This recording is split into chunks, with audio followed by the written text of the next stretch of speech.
The biggest climate meeting of the year, COP28, is underway in Dubai. Participants are confronting global emissions that are still rising and the hottest year in human history. Top scientists have warned that the world is far off track from meeting its goals. The president of COP28, Sultan Al Jaber, urged countries and companies to work together in his opening speech. Let history reflect the fact that this is the presidency that made a bold choice to proactively engage with oil and gas companies. We had many hard discussions.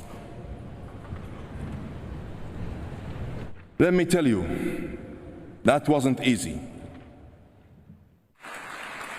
As global leaders gather for the UN conference, delegates hope to secure an early deal on a disaster fund. It's aimed at helping vulnerable countries deal with more extreme weather fueled by global warming.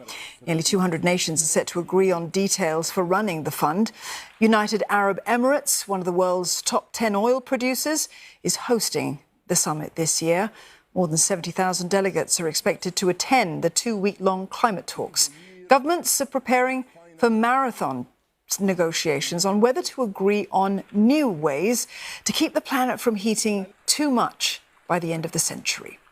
And for more, CNA's Jack Board joins us. He's live for us at COP28 in Dubai in the UAE. Jack, world leaders are set to agree on details, it seems, for running this disaster fund aimed at helping poorer countries who are being hit the hardest by climate extremes. What's the latest progress of these talks?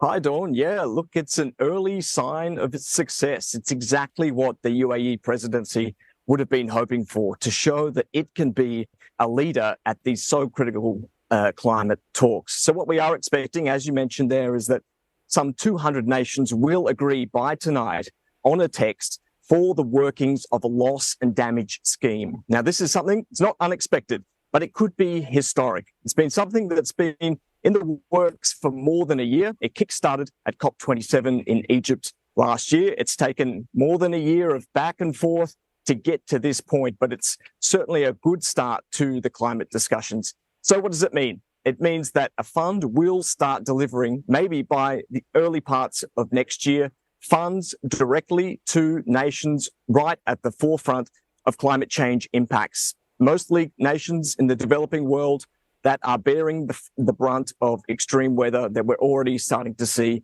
right across the planet. So that is the notion of loss and damage, that nations that have historically caused the carbon emissions that have contributed to the rise of global temperatures and climate change will pay financial assistance to the countries bearing the brunts but didn't cause climate change. Southeast Asian nations have really been at the forefront of pushing for this fund, but it has been a really contentious issue that many nations have disagreed upon up till now. The US has been one of them, has been a laggard on this, but they are supporting this loss and damage fund under the guise, the custodianship of the World Bank. That's been critical to Washington's support. But there will still be a lot of debate and contentious points, even though there is a text that seems to have been agreed upon. Who exactly is putting the money in? We know that the UK, the EU and the UAE should be at the front of the queue putting money into this fund, some $200 million initially to get it started. But from there, this money is supposed to be replenished every 4 years, but the whole program remains voluntary. So that is a contentious point. Also, who will receive the funds? Many nations are in need. How will they receive it? Will it be in the form of loans or grants? All of that is unclear. Many people still think this is a very flawed system, but it's the best solution that we have for now. So, Dawn, a good start to COP28, but a lot that needs to still be discussed and a lot of sticking points to get the planet right on track to deal with climate change. Yeah, there may still be plenty of hurdles to cross for loss and damage. But meantime, Jack, the COP28 president has called for the most ambitious global stocktake possible in his opening speech. Take us through the topics taking centre stage at the discussion table this year. Yeah, there is really so much that needs to be discussed here. But you can see on the banners all around COP28 what the main focus of this COP will be, and that is taking promises and turning them into progress.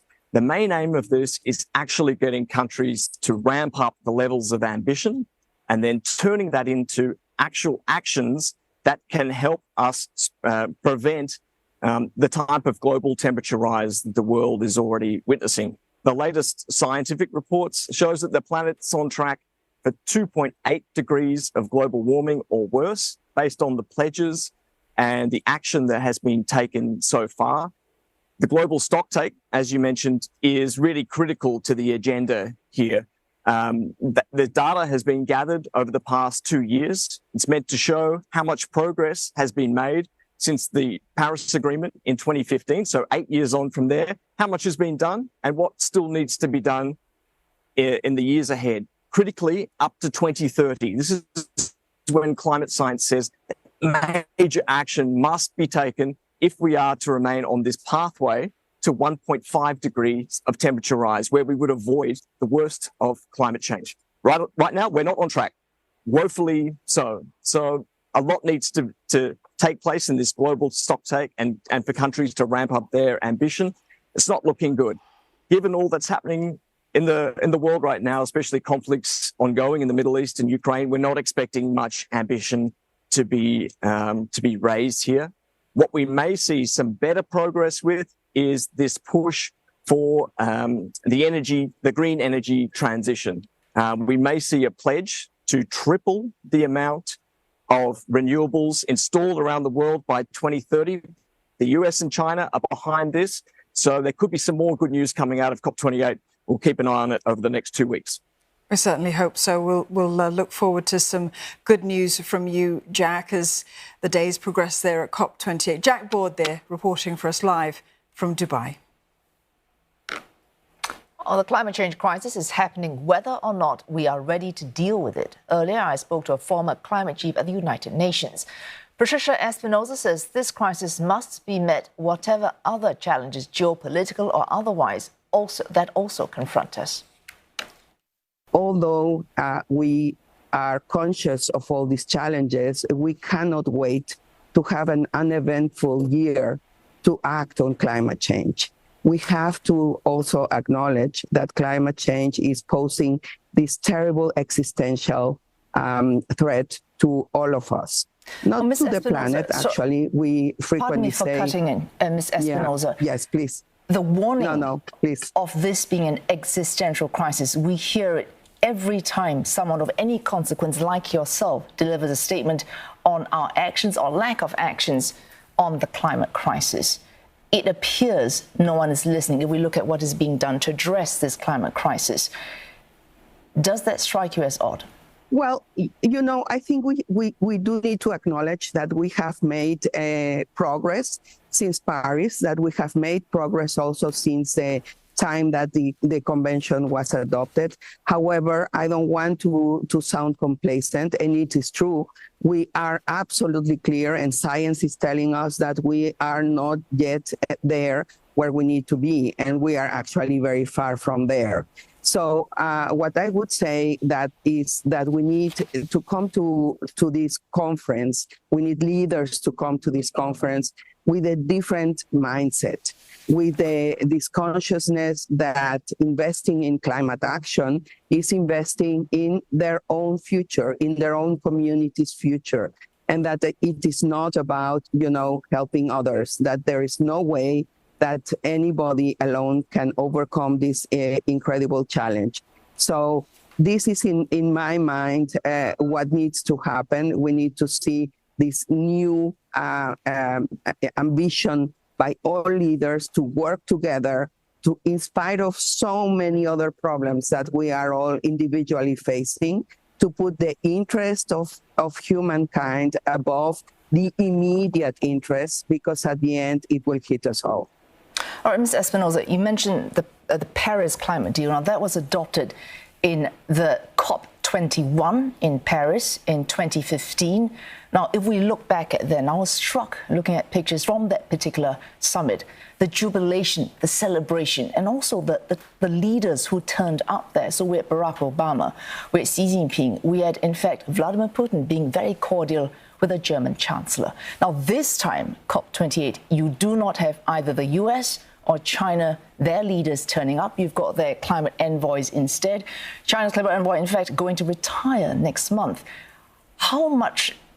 What does this say about the world's major emitters if they cannot even send their top men to this very important meeting?